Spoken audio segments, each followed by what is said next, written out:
everybody, it's your old pal Rob, and today we are talking about the top 10 deck builders of all time. Now,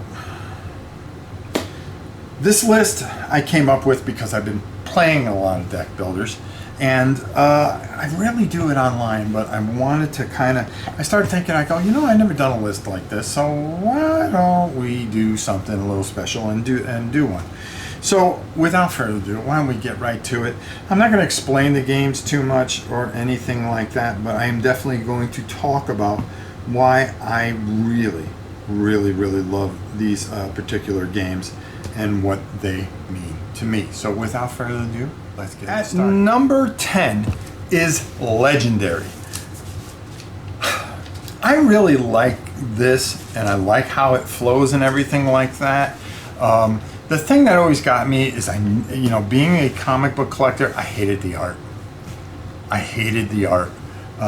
would have liked to see more comic art, which I think would have worked really well. Actual comic art, it would have been nice to, see some Steve Ditko, some Jack Kirby, some George Perez. I think that would have made it even better. I wasn't a fan of the art, and it never grabbed me as much as it should. It was fun and enjoyable, but At number 8, Shadowrun Crossfire. Now, for me, it was between this and the Dungeons and Dragons version that they did. I really like the Shadowrun version a lot better. A lot of fun. It was very enjoyable for me. Again, I'm not going to explain the mechanics of all these. They're deck builders, okay? If you don't know, then check out some of the videos. But I'm going to tell you, I like that universe, and playing it is very fun. It's very enjoyable using the resources. The one thing I don't like is the clips on the cards. I always found that was kind of a cheap way to get through that, and that's why it's down at number 8. At number 7 is Pathfinder. The Pathfinder card game.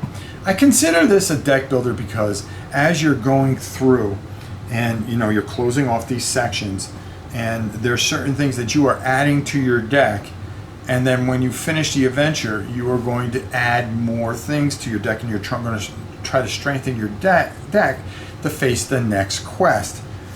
Just very solid, very good.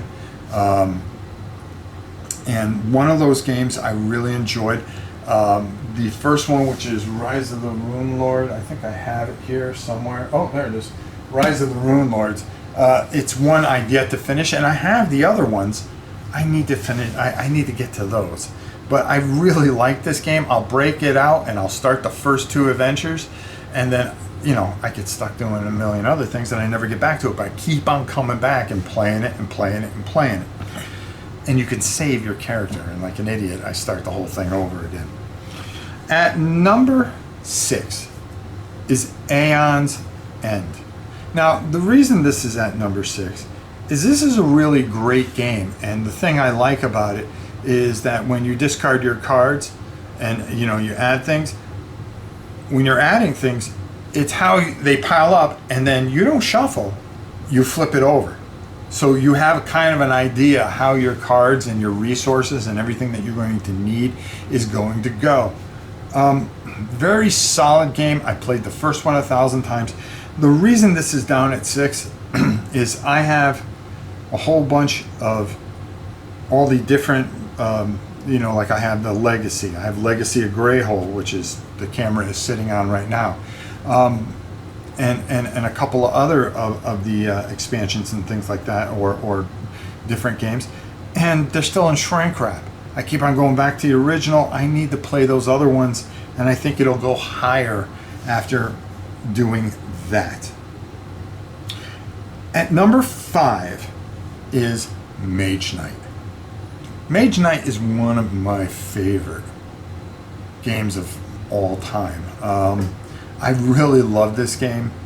I used to love the old Hero Clicks.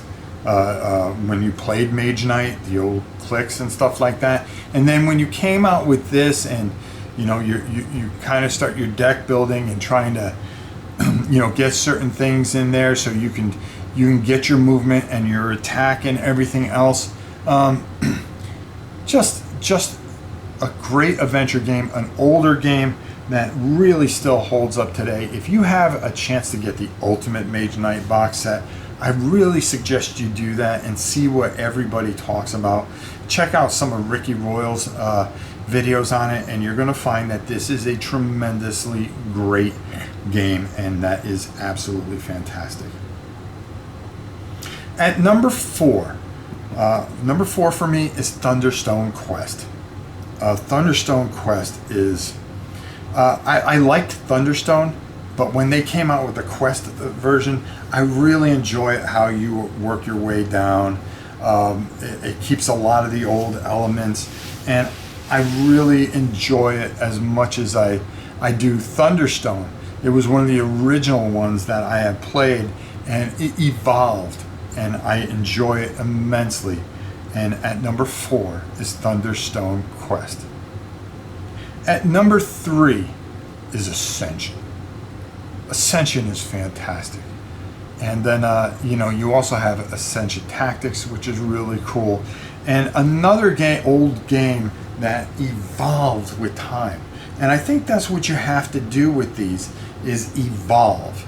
And this is why Aeon's End isn't higher on the list. It's evolved, I just haven't gotten to it, and I think it would be higher on this list. But when you really think about it, when you talk about Thunderstone and Ascension, both of them, they evolved in different ways, and they've gone on. I love deck builders, and anytime you give me something fresher and newer, it really hits home. And these, you know, Ascension does a fantastic job. I need to get a couple more of the sets and really just get back to this. I'm looking forward to Ascension Tactics, which is going to be glorious. I'm supposed to have that come in soon, and I'm really looking forward to checking that out along with everything else. Ascension wise, it's really just sticks with me. It's one of those things that is beautiful. I love the art on it, and I love the gameplay. At number 2, now these next two are similar yet different in so many ways. And Hero's Realm is just fantastic. I love playing against the Jarl. We love playing against each other, okay? But we also really enjoy doing the cooperative part of it, which when added to this game is just glorious. The art on these cards, you know how smooth everything plays.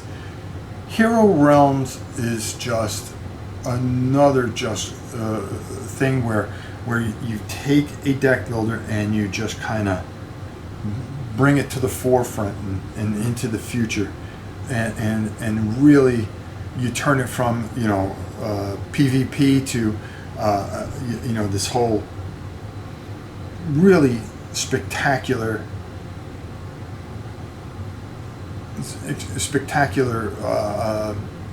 solo effort that you can play by yourself and have a wonderful time doing it. And Hero Realms is my number 2 all time. At number 1, well, I think you would kind of guess it, but you're probably maybe thinking of something else that isn't on that list. So I'm going to give this away, and that's Dominion is not on this list. For me, Dominion became old and stale. It is legendary, don't get me wrong, but I'm talking about my preferences. And it's just not a theme and things that ever hit home with me. And I just have never been a Dominion fan. Is it fun? Yeah, but it's not knock me off my feet type of fun. And that's why Dominion isn't in the top 10.